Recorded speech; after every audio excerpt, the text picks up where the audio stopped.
Yes. This just takes a second.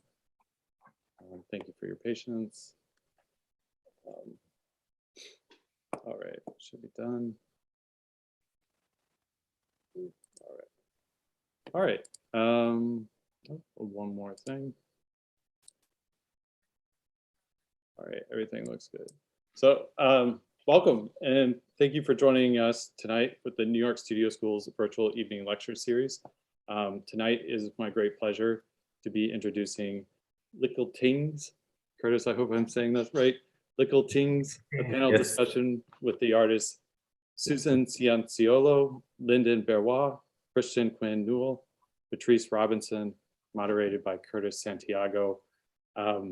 This is in connection with the show that is downstairs at the New York Studio School, where Curtis and Lyndon are actually sitting.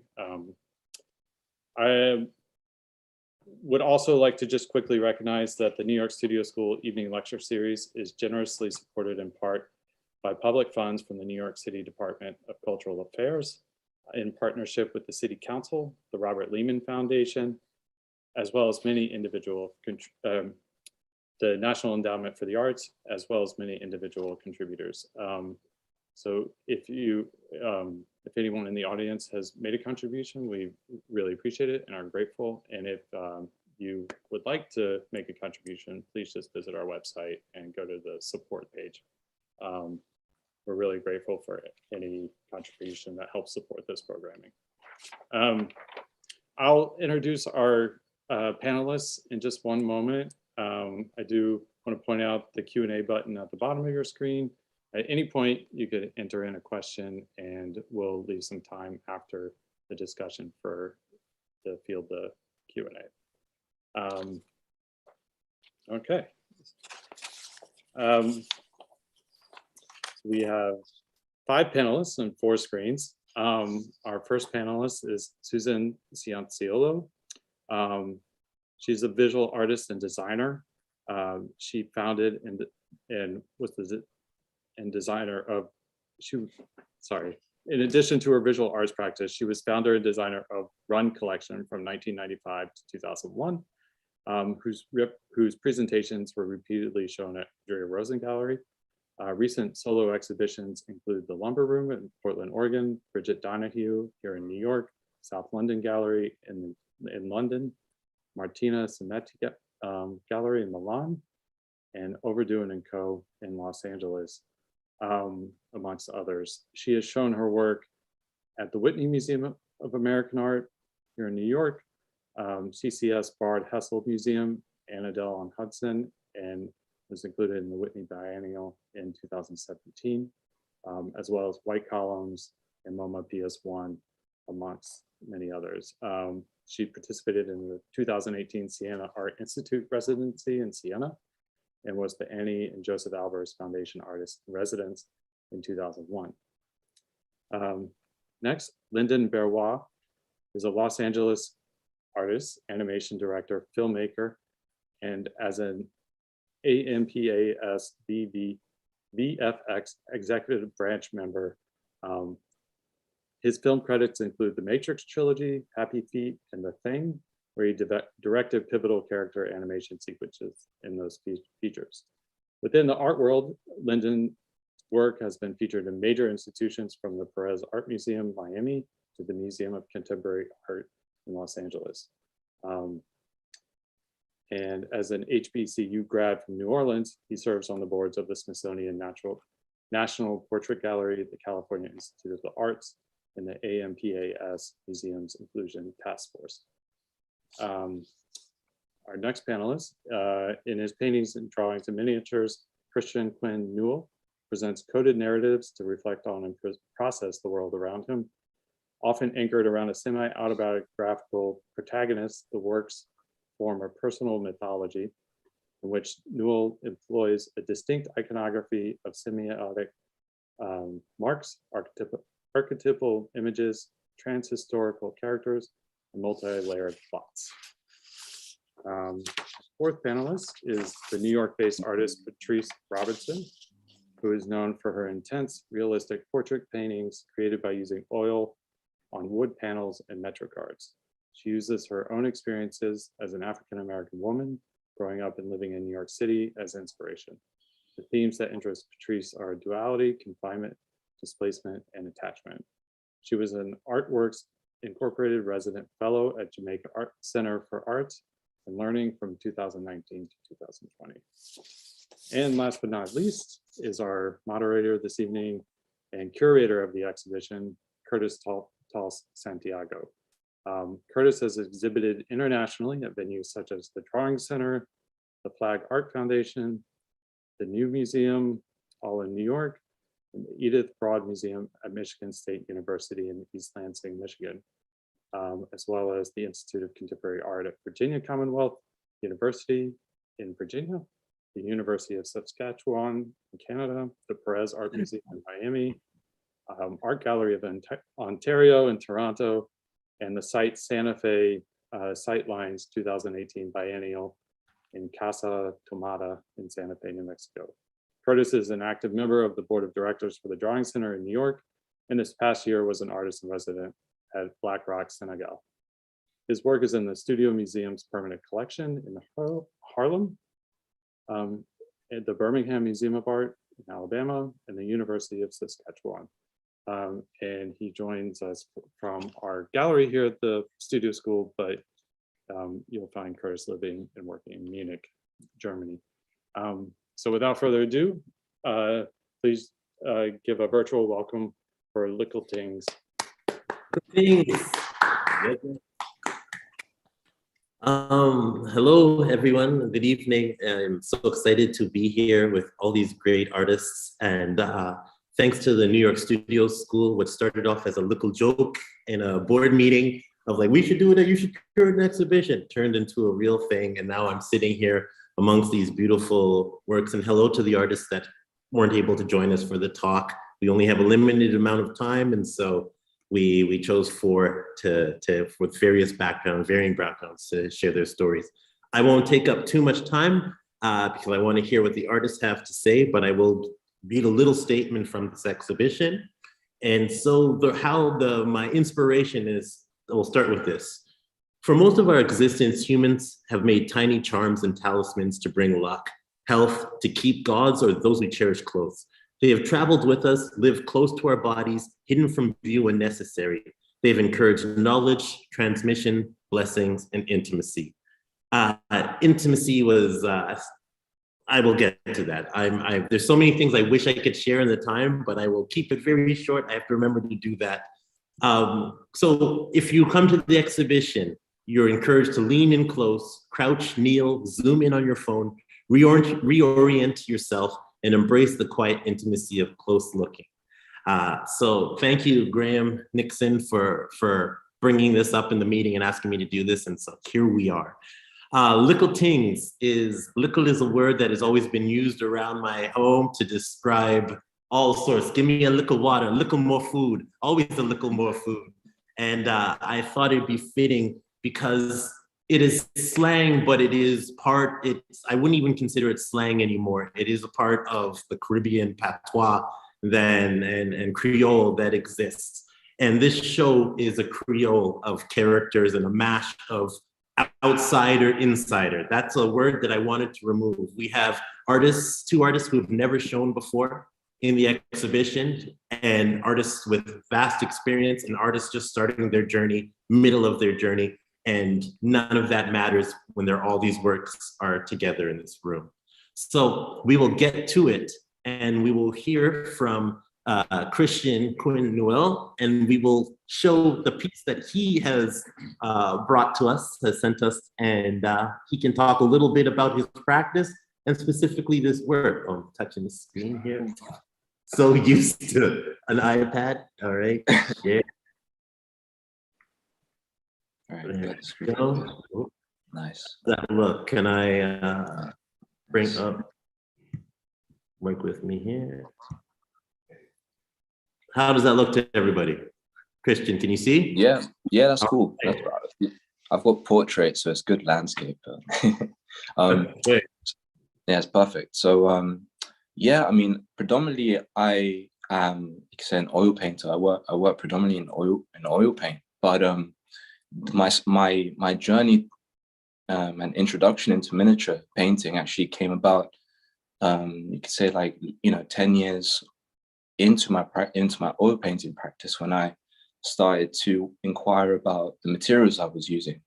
So I found this amazing course it's like West Sussex in England, and this guy was like teaching how to make your own pigments and the alchemy. He was kind of teaching like how art and science were merging, and alongside that, you can say like my interest in medieval art, in medieval miniatures, illuminations, in religious art, all these things are really, really interesting to me.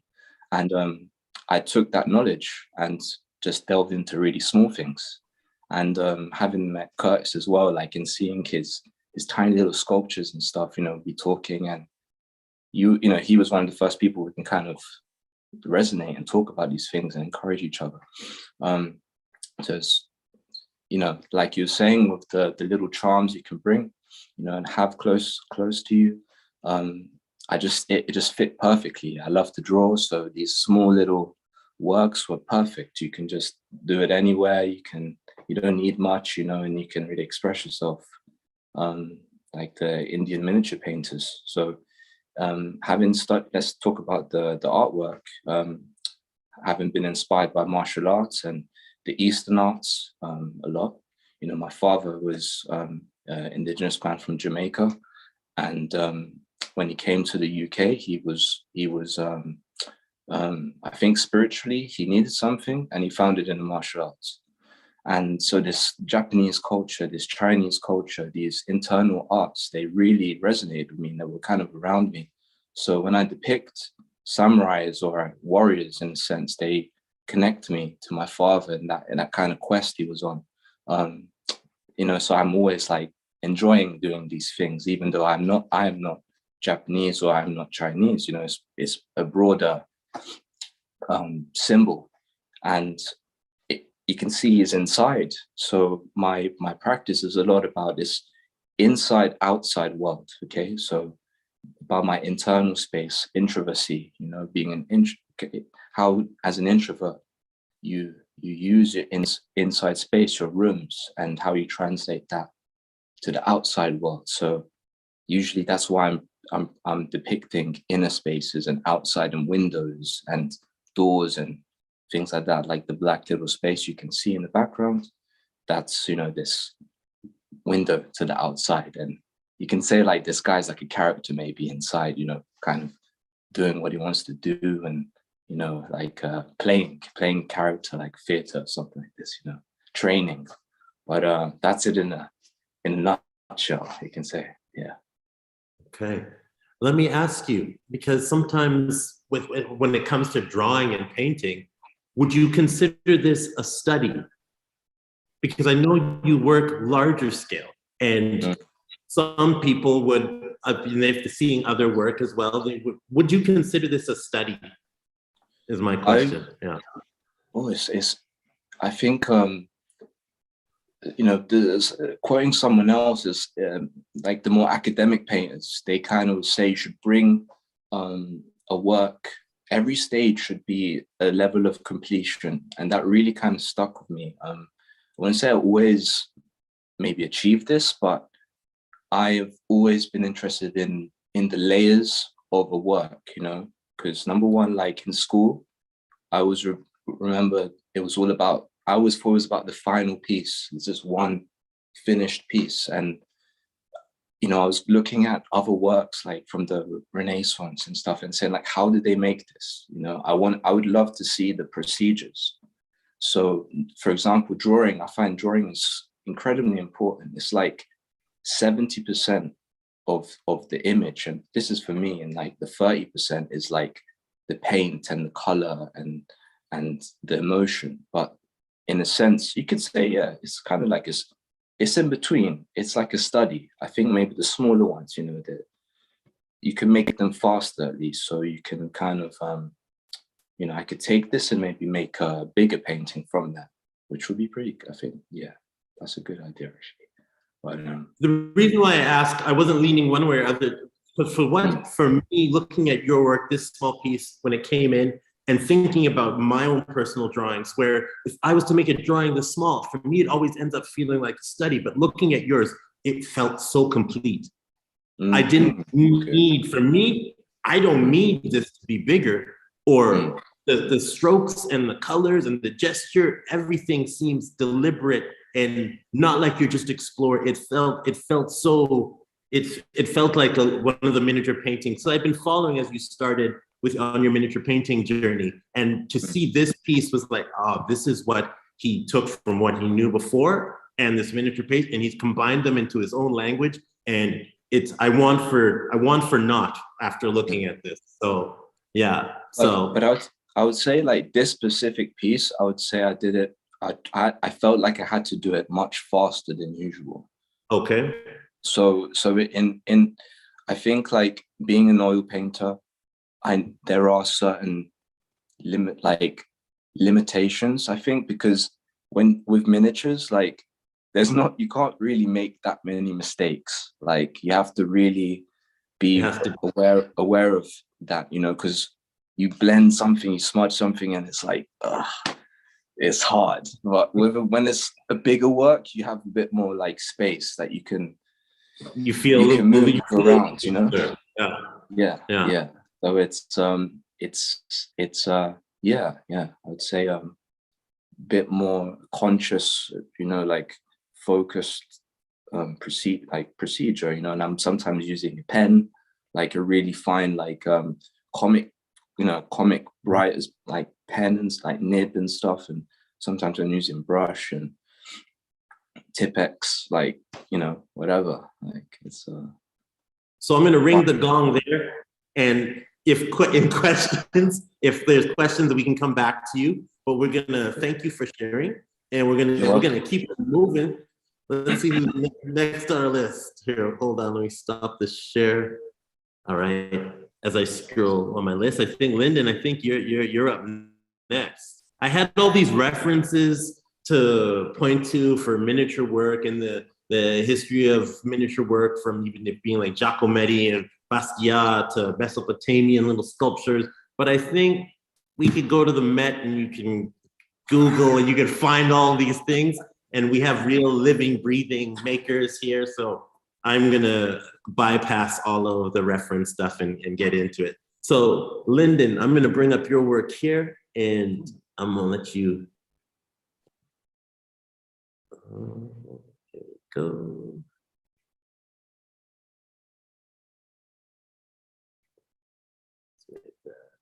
Boom. And remember that I can't just touch the screen to make it move. I have to fit it. Okay. See, quickly you can see all my references, and here we go. Oh, there we go.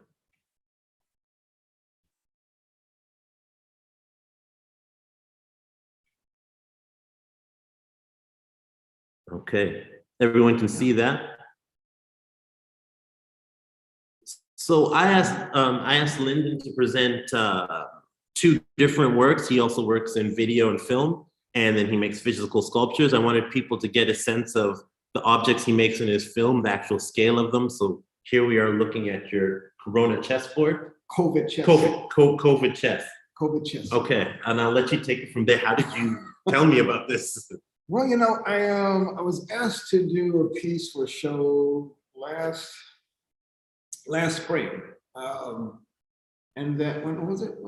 Yeah. So much happened. I know. 2020. I know. Well, so I was asked to do the show, and I started to formulate this idea. Well, it was actually in winter because it was for the opening of the summer, June. And by the time the spring rolled around, COVID hit, like became this massive thing the first week of March. I said, oh my God, I have to refocus this thing. It was going to be a chess set, but it was going to be just another theme. And then when COVID hit, I said, wow, like this is just the opportunity to actually do a portrait of, America, because everything that just started to fall out from this virus and the politics that got involved, and it just got insane. So between March and June, I just reconceived this whole thing, and so much of this happened within that time period when the show opened, that everything that I put in this chess set just still relates today, because the story just keeps telling itself. So you have the front line, you have basically a split down, between red states and blue states. And so you have the frontline workers versus the politics. So there's everyone there from, postal workers and, sanitation workers and food delivery people. And, doctors, obviously doctors and nurses and all the medical staff, the scientists, prisoners. You have everyone involved on the blue side that actually took this virus seriously. You had a National Guard guy there delivering groceries. And then on the politics side, you have everyone who just, on the red side, just, politicize it. You got obviously Donald and Pence and, the lobbyists, Bible thumpers, and beachcombers, I mean, the whole shit, everyone, and then Fox News and, the Supreme Court justice back there written the Constitution. So it's a very political piece. And like I said, it is a portrait of what America is going through. And I pulled no punches by it, and it just challenges everyone to see it. And all the positions are laid out from pawns to rooks, bishops, king and queen, the whole thing.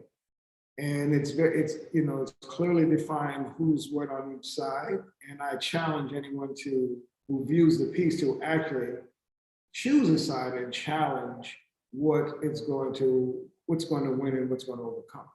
And so it's just the battle we're in. So for me, the perfect way to depict that whole story was chess.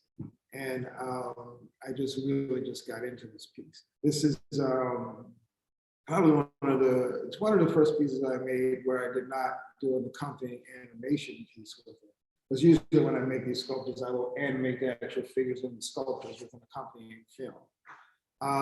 But this one is just so animated and tells so much of the story itself that I just wanted it to stand alone. And, when you see it, I also want everyone to actually see themselves in it, regardless of what side you're on, because it's all represented. Even the guys who stormed the Capitol on January 6th are in this piece, because there's a lot of racial politics in it. There's, the whole Black Lives Matter movement, there's everything.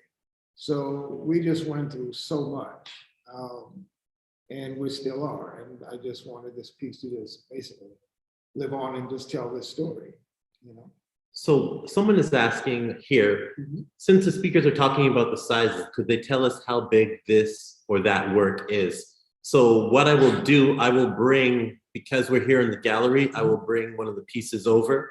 Lyndon, what do you make these out of? So people can, yeah. So I make these pieces out of chewing gum wrappers. And this is a hobby that I started doing when I was about, a kid, like 10 or 11 years old in New Orleans. And this started as wanting, I loved your whole descriptions about, these charms and talisman and all these things. To me, I was just making drivers to put in Hot Wheels cars because I was literally making toys because I love Hot Wheels, but it made no sense to me that they had no drivers in them. So I would make drivers, and that, transformed into sports teams, because I'm also heavily influenced by sports. And it just took off from there, and I just never stopped. But yeah, so the scale is, they're like an inch to an inch and a quarter in height. So they're really small. And even when I animate them, I shoot it all on iPhone. So I really got to get my hands in there and just do these things. But the scale is just perfect for me. It's just the scale I'm comfortable with. And the phones are perfect because the size, the lenses, everything is just perfect to do these things. Yeah. And I just tried to see if maybe Sam knows the iPad combination, because I just tried to open the iPad and bring the laptop over and show a bit of the stop motion films, because they're exceptional. And outside of Christian everyone else I've met and was first introduced through some sort of digital platform, some sort of social media app. So a lot of you we never met before. Right. Actually meeting in person, it was just a love for the energy that everybody was giving off. So I think that's something really interesting that only one of the people here it was a traditional meeting. Because Christian, we didn't know each other before through the internet. It was meeting at Pioneer Works. No. Yeah. So I was like, I have to meet this guy. maybe what I'll get to do, Lyndon, if I open up the chat, could you type in a link where someone could go see a film? Is it just on your website? So we'll do that right now so you can save it. And if anyone wants to, yeah, here we go. We'll get Lyndon to put that in. If you want to go to the website to see. Oh, thanks, Rachel. That's it. That's it. Okay. Yep. Yeah, awesome. It's a rapper.com. That's it. And you can see the stop motion films. Yep, they're all there. Yeah. Are there any questions for Lyndon before we move to Patrice and find out more about her practice? Okay. Patrice, so nice to actually meet you through just after having all these communications online. Hello. All right, where do we start? Yes, let's start with the Telfar bag. Telfar, yeah. When you sent the images of this one, I was like, ooh, it was tough for me to decide because I knew I was taking one home back to Germany with me, but I didn't know which. These are all of these works are so stunning. So please tell us about your practice and why the Metro cards. Well, how, yeah. Yeah, it's so crazy because, I was born and raised in New York City. So like Metro cards have always been a part of my life. But there was a show in 2017 called Single Fair. And it was basically like, whoever sent in the work was automatically invited to be a part of the exhibition, but it had to be on a Metro card. Mm-hmm. So that was my first time actually painting on a Metro card, and that's what sparked my interest. Yeah. But I think I enjoy painting on Metro cards just because it's not as precious as painting on, a big panel. It takes the stress out of trying to figure out a huge, intricate work somehow. I don't know. It's just so fun painting something so detailed in a small size. This history that comes the minute you put a canvas up on the wall. Sometimes I feel like as a painter in your mind, you're like, okay, you start to go through the list, and now the surface, the price of the surface, the amount of cadmium red that you're gonna have to, all these things start to add up, and it becomes. Whereas in these loose moments, what you've developed here is like, oh, let's see if we have this. Yeah. This image here floors me. I love the Thank you. Perspective. It's off. It's the acid green. Yeah, all of this. So, how were you met when you've shown this work? How have the art world galleries received this? What has the reception been like? It's funny. This is like the first time I'm really showing it in a space besides the single fair show. So yeah, and the single fair show was like a huge show, probably over like, I don't know, like 500, 300 artists. Yeah. So it kind of got lost in that space. Yeah. So I don't know, and I hadn't started painting on Metro cards until maybe 2019, after that show. Because of that whole idea of, a bigger panel being just more, I don't know, the quality, the expense. The archival nature of it. Right, the archival nature. And just it's like I had to question myself, like, why should I paint on a Metro card? I don't know, But I think I'm starting to realize, like, why it's so interesting and how it connects to, like, my history being from New York. Like you're a real New Yorker. Like, yeah. Yeah. Know, that, I mean, I am. Yeah. Did you consider, like, I don't know, you've grown up here your entire life, yeah? Mm-hmm. So I imagine for example, oh God, at the grocery store in Canada where I'm from, we always were, they would give you these excess tags that you just, so our drawer would fill with these tags. And for me, when I first started bending and making things, again, something that was non-precious for me to enter the box with diorama, there was nothing to lose because there was no history there. It was just, and at first it was met, I was telling Lyndon, at first it was met with such rejection that why wouldn't you do this bigger? Why wouldn't you? And like, you can paint your ass off, obviously, and this would look amazing on a panel, but there's something to me about you being a New Yorker and the New York story and seeing these and the way you use them on the Telfar bag, it just feels different from what I would have seen at the single fair show. Something about your work just, when I saw it on the internet for the first time, I was captivated. Thank you. Yeah, I think, I think just recently, especially like, the last couple of years, like the MetroCard is kind of becoming obsolete. Mm-hmm. That's the next thing. Yes. Right. Yeah. Debit cards, credit cards are being used just to, all I have to do is tap just to get onto the subway. So this is, to me, it's more about like, kind of like something being lost to New York City's culture. Yeah. And gentrification, capitalism, all of that. Because eventually it'll be, you just tap your smartphone. And if you don't have a smartphone, how you make it move? Like you go to a coffee shop and like just tap. And it's like, if you don't have a credit, if you don't, then what are you doing? But what I loved about this is that it kind of felt like, there's this painter, James Ensor, who would like, at times, one of his major paintings, he put weird dates on the back. When you turn these Metro cards around, they're timestamped.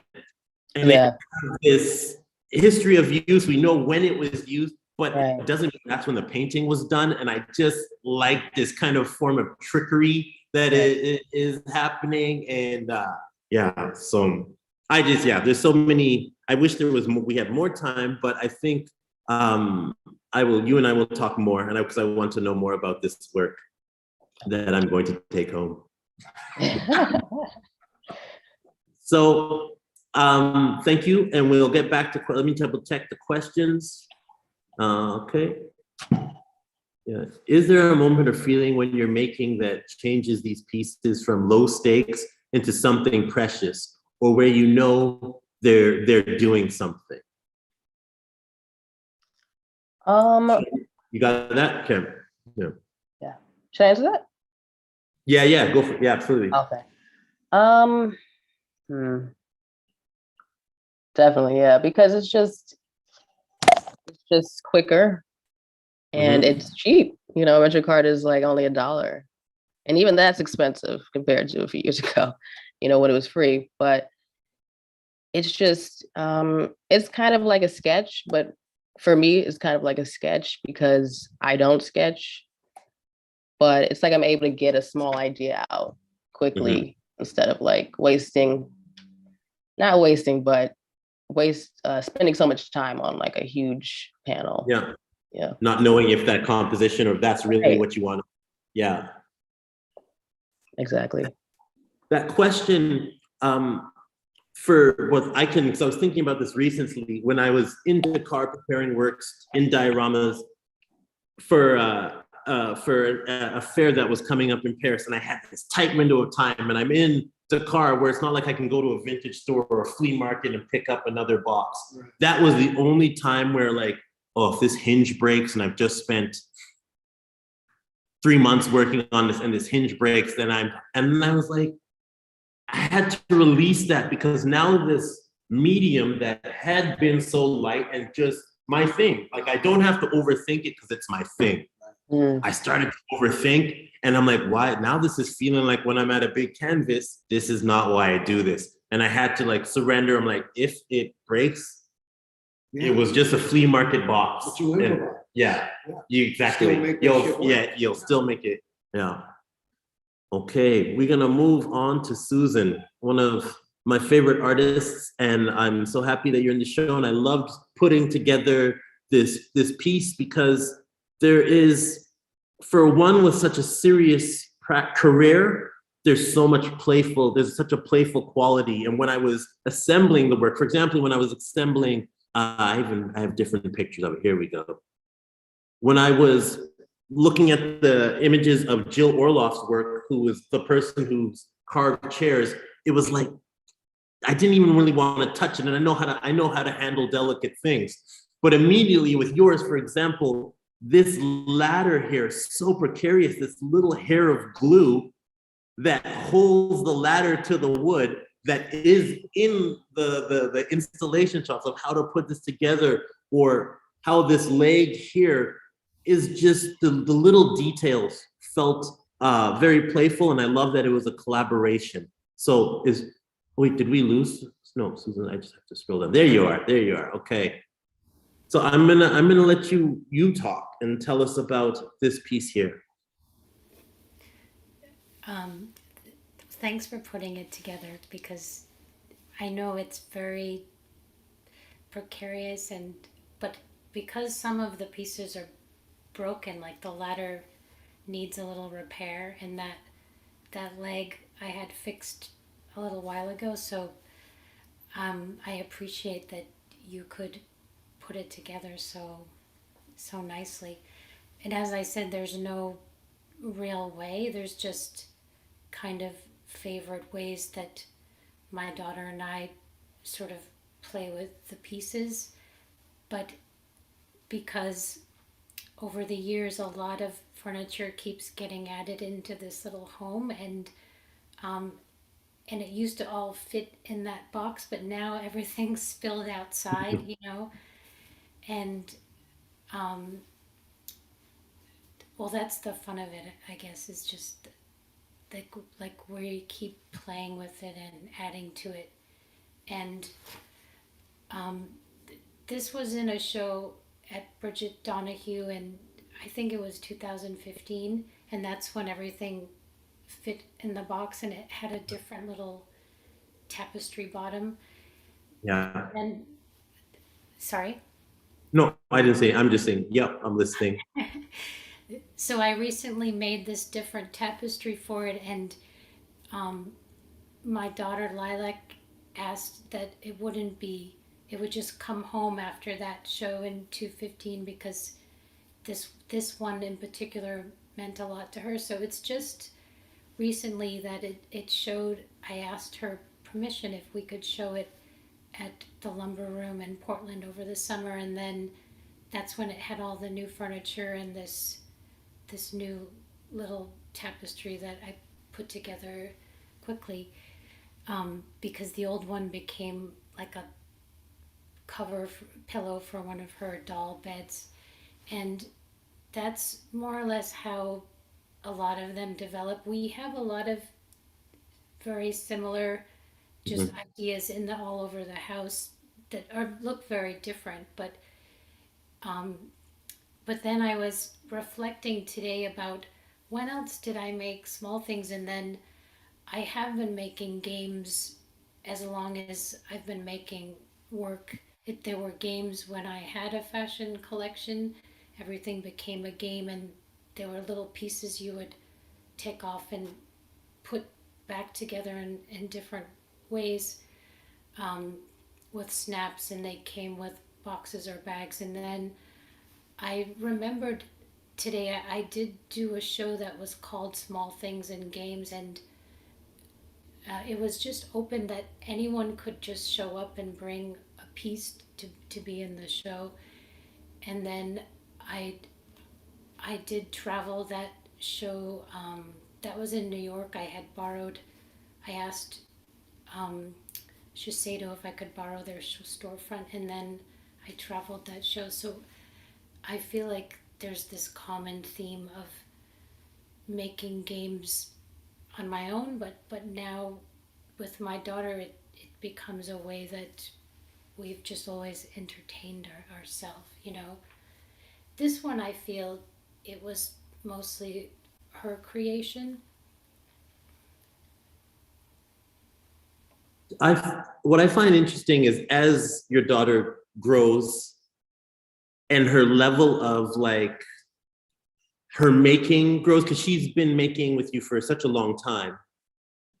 This feels like a living, breathing piece. Like I wouldn't expect it to have the same amount of components as when it started. I would expect it to spill over and to be edited and to grow as she does, because I have the privilege of playing toys with Lilac. And there was this moment in the gallery where Rachel said, "What are you laughing at?" And it was pulling out the chair and the leg goes, "Brook." And I put it back and it goes, "Brook." And I'm like, well, maybe this is how Lilac would want it. And I just she was there in the room, you were there in the room, and it was playful. But again, because we are artists and we look at work, I'm looking at how this world and your narrative and how these small games and boxes all fit into each other and how your fashion continues to carry through. And I think of the Japanese garments that constantly are repaired, or ceramics that are healed with the gold. And it's like, knowing that you've spent time in these spaces, that there's these synergies between all of the artists here. I think you said quick. I think Patrice said quick. I think Christian said quick. But the quick comes from hours. The only way you can edit something quickly, so this whole idea that small is quick, it's not. And it's quick for us because you've dedicated so much time to it. And so I love that everybody was like, it's quick. I'm looking at Patrice's portrait. She's like, it's a quick thing. I'm like, girl, I've tried to paint that. It would be a lifetime of me every day going back just to get the glaze, So yeah, I love that idea that we, because that's one thing I think people always ask with small work. Well, how long did that take you? No, it's intensive amount of detail. So, it just depends on how much you really get into it. Yeah. So there is nothing quick about it. No, not at all. At this time, everybody, we've all shared, and I'm thankful for that. Are there questions out there from anyone while we have these amazing artists? Hey, Sam, if you want to, I don't know the protocol or routine at this point, but again, I know Christian is in London. He's in a different time zone. I didn't want to keep everybody too long. I really want to encourage all New Yorkers, if you can come out to the exhibition, please do. And we will soon have amazing gallery installation shots. And this is my first time curating anything, and I'm thrilled on the works that everybody has brought to the table and how they all speak together. And so I hope that everyone out there gets a chance to, let's see, there's Hey, Curtis, housekeeping. There's a couple of questions that have come in, and if anyone does have a question, please just put it in the Q&A versus raising your hand, and either I'll field it or Curtis. But one, just to speak to what Curtis was talking about, the show looks amazing, and I think one thing with these small works is to engage with them in person and really feel that the relationship between yourself and that piece, that space between the object and you. The gallery is open from 10 to 6 every day, just to mention that, and opens this Thursday. The first question here is from Charlotte. She's asking, is there a moment or a feeling when you're making that changes these pieces from low stakes into something precious, or where you know they're doing something, where the piece is doing something? So I think I would love to hear if Christian or Susan or Lyndon, did you feel that, or was it Patrice and I who were talking about that? No, the question was that. Patrice and I talked about that. But if anybody else has anything to add to that for them, of when something that you're working on starts to become precious, goes from the low stakes to the high stakes. But,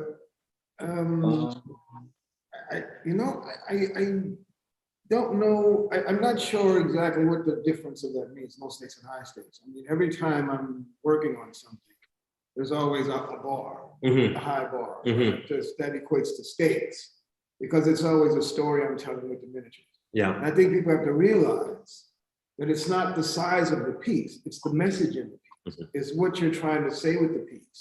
I'm looking at Patrice's work, I mean, everything in here, like it has such impact when you see it. At first you go, God, like the technical, the technical expertise, but then when you see what it's saying, what the message is, what it's conveying as a piece of art or illustration, sculpture, whatever it is, that has every impact to me as a grandiose, as a mural or something, you know, on a museum wall. Yeah. So I don't see a difference in the stakes. You know, I think whatever size you're going for, you always want that piece to be successful.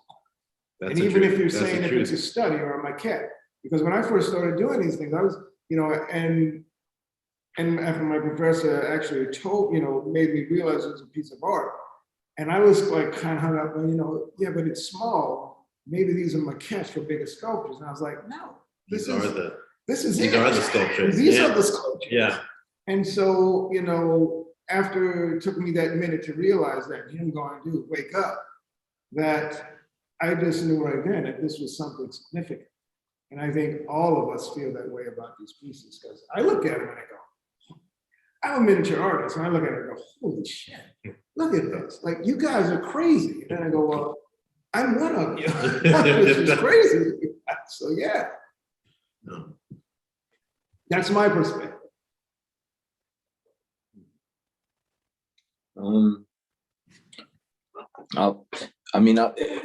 Yeah, I have to think about it, because think about like low and high stakes. Main thing I'm thinking about is like my attitude, like towards the work, like how I'm feeling, because I think like the mood and where I am, like mentally as well, kind of, you know, will dictate like the relationship you have with the work, like whether it's big or whether it's small. So like a high stakes one is when you're kind of, you're really feeling something, and you take the time and you do a lot of like work, like when you're just like sitting and looking at it stuff, you know, that's like I find like a big part of the work. Sometimes it's like observing, and maybe if you're not doing so much. And there is definitely this relationship. It's like, you know, you have the practical side of it, but then you also have the I would say you could say emotional side, or more of a you know, I don't know, just like just any relationship, it can be sensitive, you know, sometimes with certain pieces of work. And you there's always the question of, for me, it's like, when is it finished? You know, it's like, when do you stop? You know, when do you stop this work? So don't know if that answered the question. It's just sort of like, you know, the bar of importance. There's other questions coming in, but it is interesting to see the sort of variable. Curtis, I know from the images that you were showing me before, you had some of Giacometti and another of a medieval prayer bead, and the different kind of articulation in those, and which I see in the panelists in a way, you know. For sure. So this question is from Amy Brown Price. I'm going to read the second part of the question. It's for Patrice. She says, could Patrice give an overview of what the images might have to do with the Metro cards, and whether she works on other curious supports?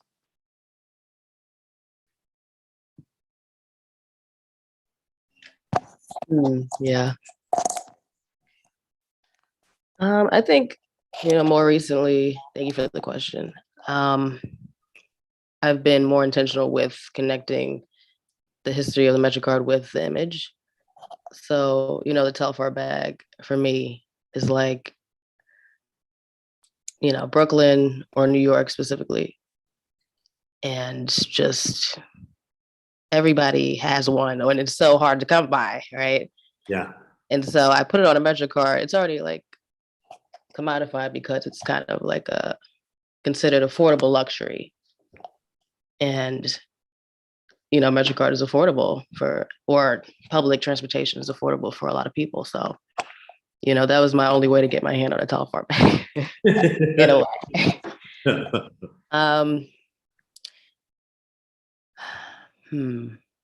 Yeah, and the portraits specifically are pictures of people from New York. So, those are it was just a day where I like went out on the street and I just asked people if I could take their picture and I just painted them.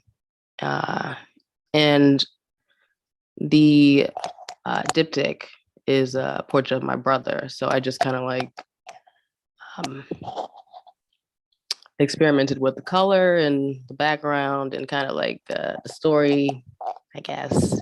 I wanted to make it more abstract and more emotional, like Christian was saying earlier, trying to to show the inside versus the outside. So like the emotional versus like the physical.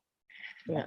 The distortion of the face right does that. I think about it, as you say, brother, I'm like, aha. Like with my son, how close I can get to his face. I know his face intimately. Right. I couldn't get that close to anyone on the street, of course, during COVID.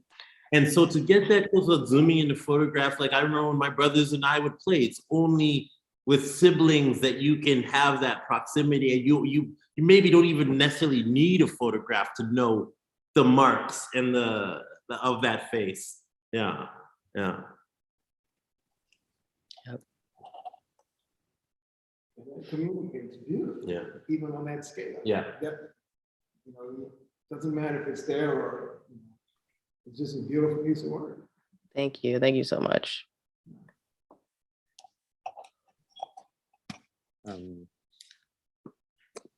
There's a question also from Amy.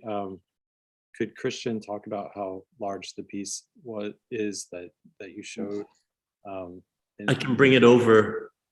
Expand a bit more on the themes and imagery that you work on. Yeah, definitely. So the size, we work in centimeters.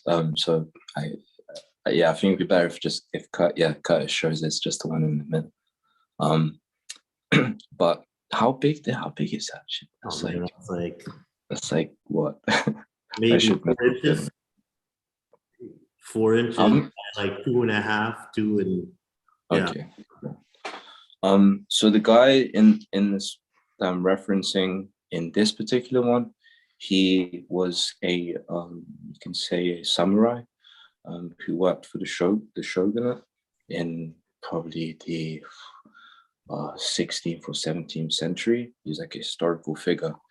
But so sometimes I'm using a lot of like say warriors, or they have quite a you could say an anime feel to them, and this is just because this is something I've grown up with, and it's familiar to me and to my brother and just my friends and stuff. Feels familiar. I was drawing like Dragon Ball Z growing up, and in a sense this is how I like learned how to draw. I just copy these things, these strong, like powerful men in a sense, and trade it or give it to my friends, because this is like a gift I could give them, and in return I'd get their love and admiration, So it's like this trading, it's trading what you can give to them.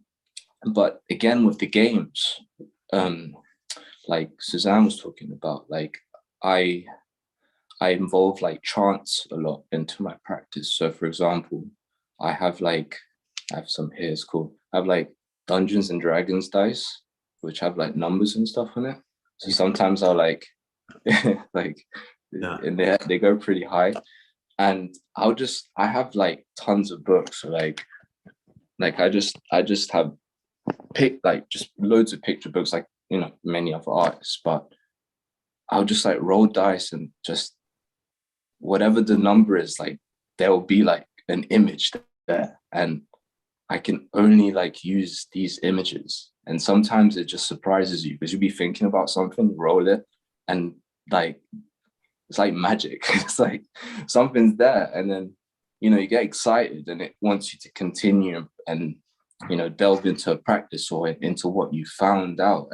And then, you know, I know you roll something and you find the image and like, whoa, like I want to look deeper into that, because there's a sense of, you know, like something divine maybe, or, you know, something special, because it's like you haven't looked for it. It kind of, it's this feeling like it came to you, you know. And I think you know, like you were talking about, Curtis, about like just like talismans and things that you keep next to you, you know. It's like something special has been given to you. It's not you making it.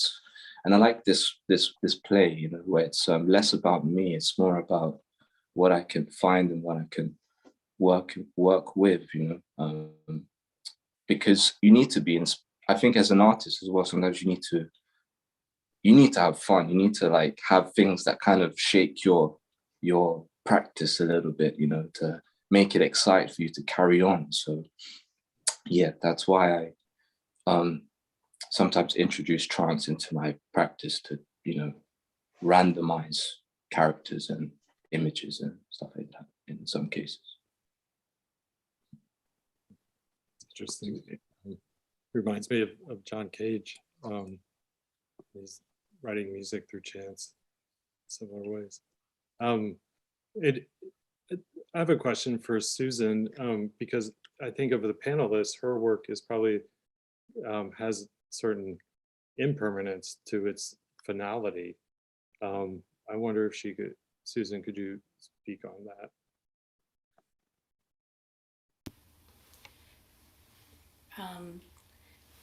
Yeah, I don't know the real meaning behind it. That there could be this aspect of me not considering it ever precious. So, like when things break, like the little kit you have there, you know, we probably should have done some better repairs on it for it to travel, but maybe eventually we'll get to that sometime, that kind of attitude, because as it was mentioned, everything takes a long time, even though it seems quick. But in that first question that came up with the low and high, was that what it was? Low stakes, high stakes, yeah. So I feel like my work is always low stakes, that it never goes to a high stakes, because the materials, you know, that's a lot of cardboard or paper, and they always need to be repaired. And I'm not sure what that's about really, but that's just the materials that I find, and they're recycled kind of thing, you know. Or I find a lot of wood too, things in like just on the side of the street, but so those will last a little longer, but I'm usually gluing them together, so there's a little bit of nails, but not that much. I hope that answers the question. And then I guess I don't want to, maybe time for one more question. I don't want to cut anyone short, and Curtis, you're moderating, but what is everybody's relationship to working large as well? Is that something that feeds the practice, or is it a different part of your practice, or like, are they separate? Do they talk to each other, or it's not a part of your practice? You go. Well, Yeah. Well, my large scale work is feature film work. So, you know, if it's And even with my miniatures, the films that I make, I project them on screen, so because they're in film festivals. But my miniatures work they don't get any bigger than what they are. So that's what it is. I have done drawings and paintings and graphics, but that's not what jazzes me like this. Yeah. You know? Yeah. And as much as I enjoy doing the feature film work, it's not mine. You know, I'm a hired gun. I'm an animation director. I'm doing something to put on screen. You know, I'm proud of the work. I love it. It's fun, but it's still not mine. You know, these are personal. Yeah. And so I don't really have any desire to do them giant. I've thought about it, and I can't. I might. Because again, it would just be big scope. Yeah. I would love it just the same, but yeah. So I guess I balance the two with this to this. Yeah. For me, it's the same. To jump in there, for me, then scale has to be extremes. I don't want to do a one-to-one. Yeah. I have no interest in, oh, you can make this diorama bigger. And I did a project like that this summer, and only because it was recreating my parents' basement, because it was so personal, that there was satisfaction in that, and then embedding a diorama hidden somewhere. But I realize now that it's either going to be something like public, like a large, extreme size sculpture, which I'm working on, or again, like you said, the jazz. Nothing gets me as excited, or it feels as intuitive as working with these. It's just like, oh, I know it. I don't have to think. I can just feel and make. And that is a nice challenge from, I'm sure, Patrice, when you sit down with paints, you just go. You just, you tell me, because when I look at your works, it's like as that type of painter, I'm like, yes, there is always going to be, you're trying to refine things, move things around, but there's this ease. It feels like with the material there that, but I don't want to put words in, no. I get off the question that we've just been asked. Yeah. I think when I know exactly what I'm going to do, like, I'm definitely just lost in painting, but I definitely tend to overthink a lot, even with that painting, the diptych, and that's what kind of takes the fun out of it when you start to overthink. But I'm trying to step away from that. So yeah, half and half. Yeah.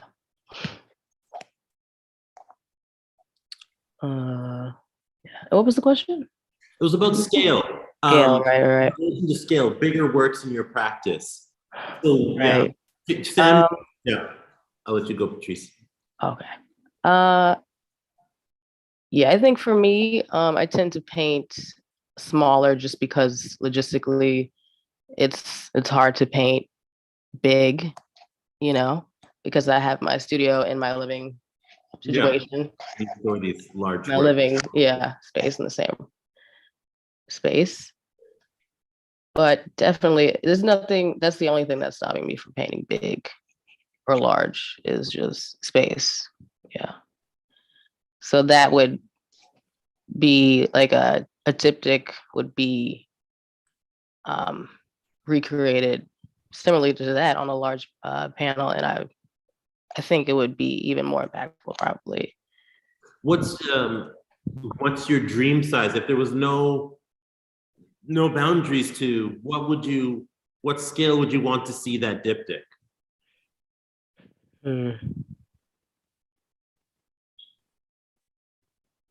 Wow. I don't know, maybe like 10 foot by 10 foot. Yeah. Yeah.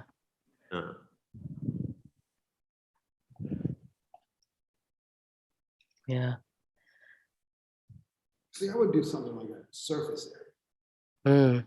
Yeah. You know what I mean? If I'm gonna do something like that, I'm gonna make a stadium section. But I'm gonna fill the stadium with miniatures.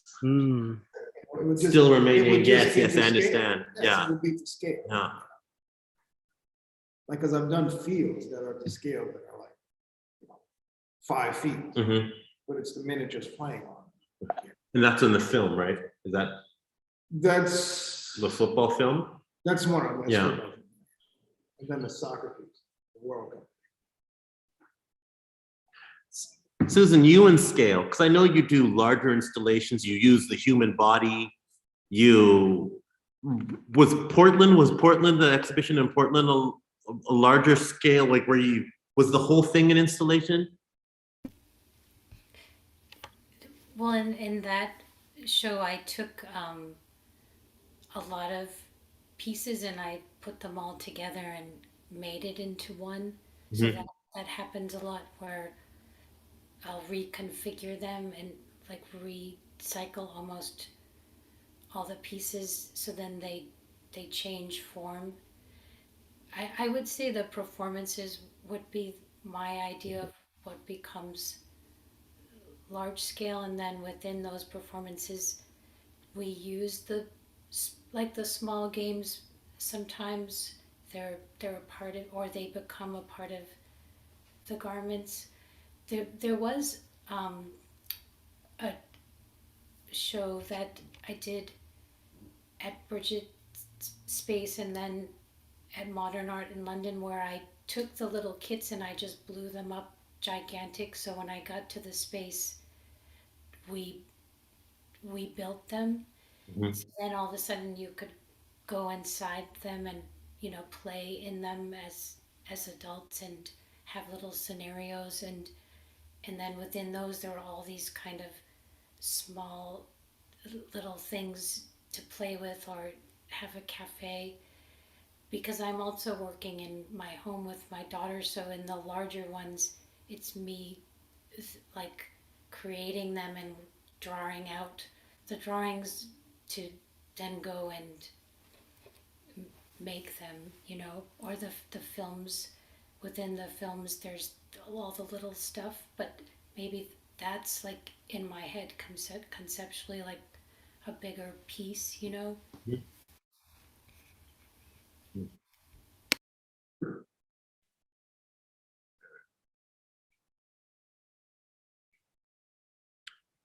So Sam, at this point, I'm just going to thank everybody, listeners and participants, for your time. It's truly the most precious gift we can give. So thank you for giving of your time and being here. And I appreciate it so much. And it's always this moment of nerves before the green light goes on of like, how's this gonna roll? And it always just flows naturally, like how all this has come together. And so thank you all. Thank you, Sam, for your patience and helping us organize all of this. Thank you for curating the show, man. Inviting us to be here. I really appreciate it. No problem. It's an honor to be here. Yeah, absolutely. Curtis, thank you for bringing this all together. And it's a beautiful show. I hope everyone in the audience has a chance to come and see it and spread the word. It's really one that you need to see in person. So Curtis, and thank you to all of our panelists. Thank you to our audience. And we hope to see you in person soon.